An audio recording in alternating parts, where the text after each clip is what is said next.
할렐루야, 우리 하나님을 찬송합니다.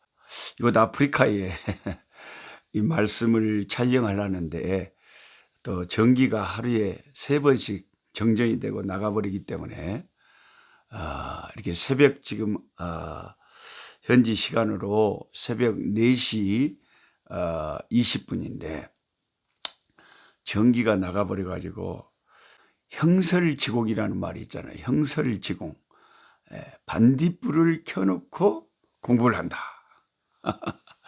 그래서 여러분 조금 화면이 좀 열악하고 어둡고 제 그냥 얼굴만 나오고 다른 거 좀 캄캄할지라도 아프리카께 아프리카에서 정전이 되버렸다.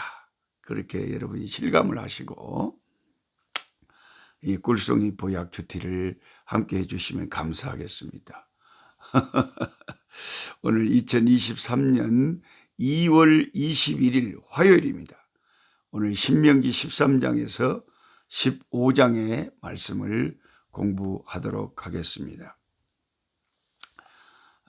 저희 꿀송이를 많이 함께 하시는 미국 뉴욕에 있는 뉴욕교회, 그 플러싱에 있는 뉴욕교회 지금 담임 목사님과 또 성도님들, 장로님들을 저희 선교지를 방문하고 계시는데 이런 모습들을 와서 보시고 솔라 시스템, 태양열 설치를 하라고 저희 집하고 이제 선교센터 본부 이렇게 하도록 충분한 헌금을 해 주셨습니다. 그래서 이제 뉴욕 방문팀들이 돌아가시면 즉시 돌아와서 태양열 설치를 해서 이렇게 정전이 되더라도 전기가 공급될 수 있도록 그렇게 이제 될 것 같습니다. 너무나 참 감사를 드립니다. 신명기 13장을 읽다 보면 가나안 땅에 들어가서 주의해야 될 점들을 말하고 있습니다. 하나님의 사람 모세는 하나님이 약속하셨기 때문에 이스라엘 백성들이 가나안을 당연히 차지할 것이라고 확신을 하면서 가나안에 들어가서 살 때 이러이러한 점들을 꼭 조심해라 라고 말하고 있습니다. 하나님은 이런 믿음을 좋아하십니다. 아직 이루어지지 않은 미래이지만 하나님의 말씀이라면 반드시 이루어지리라 라고 확신을 하고 미래를 대비하는 그런 믿음을 주님이 좋아하시는 거죠.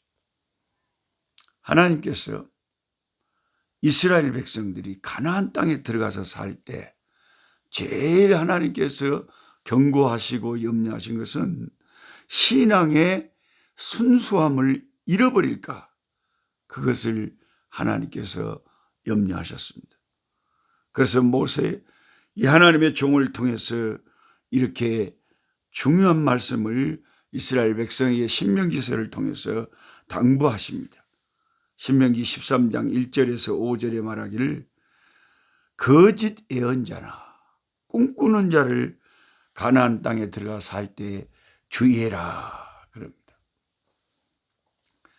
그러니까 그때나 지금이나 왜 그렇게 거짓 예언자, 이단들, 뭐 꿈을 꾸니 뭐니 하는 예언을 하고 꿈을 꾸고 그냥 불로불로하고 신유를 막 늘 주장을 하고 이런 신사도 운동이 지금도 너무나 교회를 어지럽히고 있는데 그때도 그랬던 것 같아요. 가나안 땅에 들어가서 살 때 주의해야 될 걸 제일 먼저 말씀하신 것이 거짓 예언자, 꿈꾸는 자를 조심해라는 거예요. 야, 진짜 오늘날 한국에도 그런 이단들이 많고 이 아프리카도 너무나 이단들이 많습니다. 예수님도 신약 성경에 말씀하실 때 마지막 때에 말세에는 거짓 선지자가 많이 나타나서 우리를 미혹한다 그랬어요. 양의 모양을 한 늑대나 일이다 그랬어요. 네. 이것을 분별할 수 있는 분별력이, 영적인 분별력이 있어야 되는데, 그런 분별력이 없이 거짓 선지자를 참된 무슨 선지자인 줄 알고 그렇게 어리석게도 막 빠져서 따라다니는 사람들이 한국에도 엄청 많습니다. 저들은 때로 이적과 기사와 표적을 행하기도 합니다. 막 은사가 나타나기도 합니다. 그런데 그게 그 열매를 보면은 그게 성령의 열매가 아니라는 거죠.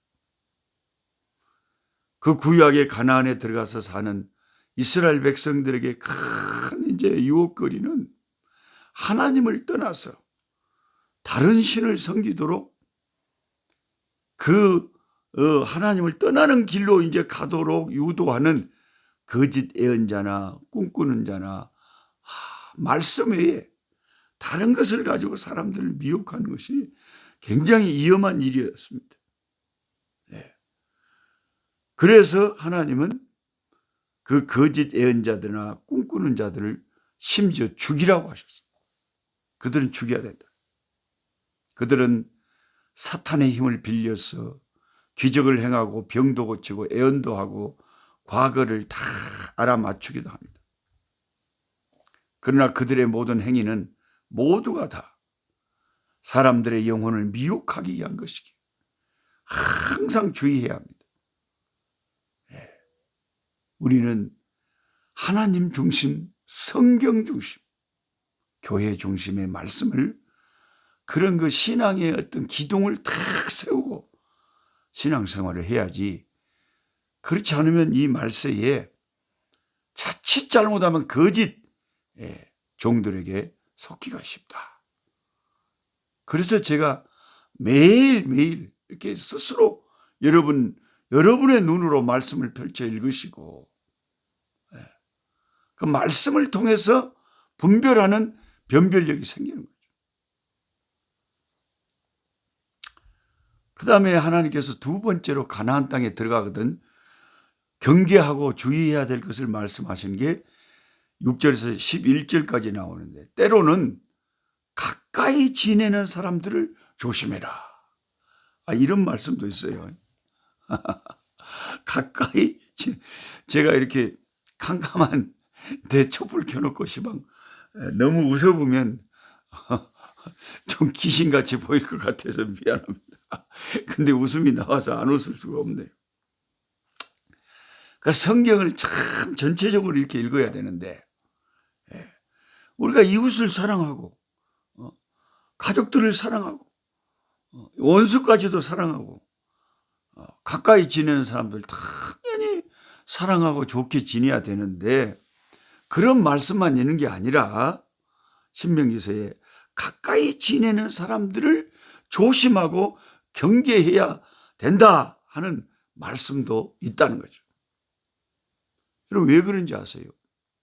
피를 나눈 우리 형제 자매가 있잖아요. 식구들, 형님, 동생, 누나, 언니, 피를 나눈 형제나 자매가 있잖아요.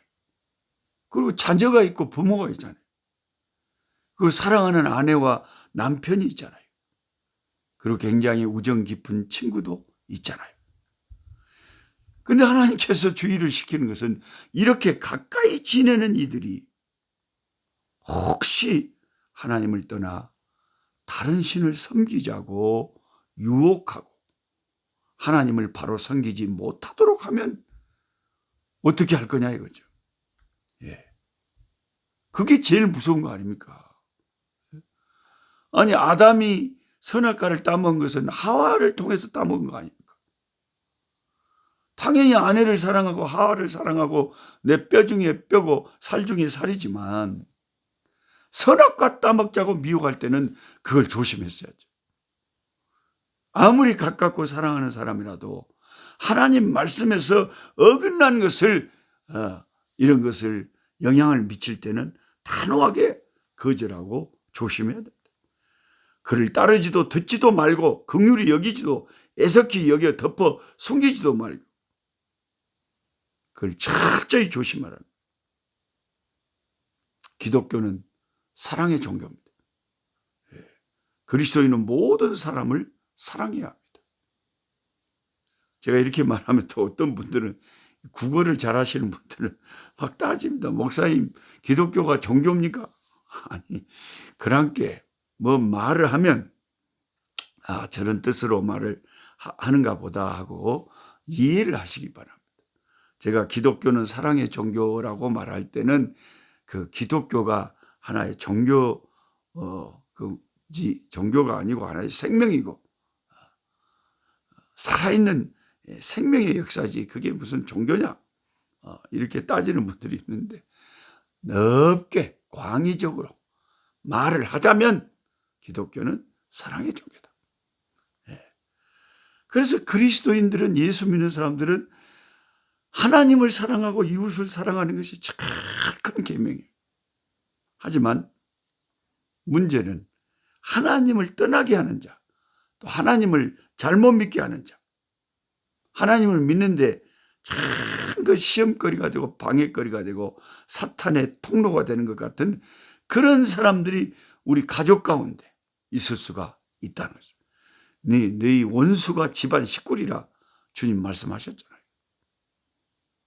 제가 아는 여기 아프리카 우리 흑인 장로님은 제가 참 좋아하는 장로님이신데 다테코세라고, 우리 다테코세는 제일 가슴 아픈 기도 제목이 큰딸이 여호와의 증인 이단에 빠져버렸어요. 코로나로 이렇게 집에만 있을 때 심심하니까 자꾸 이렇게 리서치하고 컴퓨터를 이렇게 하다가 우연히 이 여호와 증인 그것을 사이트에 들어간 거예요. 거기에 자꾸 들어가서 이야기를 듣다 보니까 어려서부터 태어나면서부터 교회 다니고 이렇게 교회 다니면서 자랐던 이 아이가 20살이 넘어서 대학생이 돼가지고 여호와의 증인에 빠져버린 거죠. 제가 제 아내랑 여러 번 가서 권했습니다마는 아예 씨알도 안 먹힙니다. 여러분, 이단에 한번 빠져버리면요 마음이 콘크리트가 돼버려요.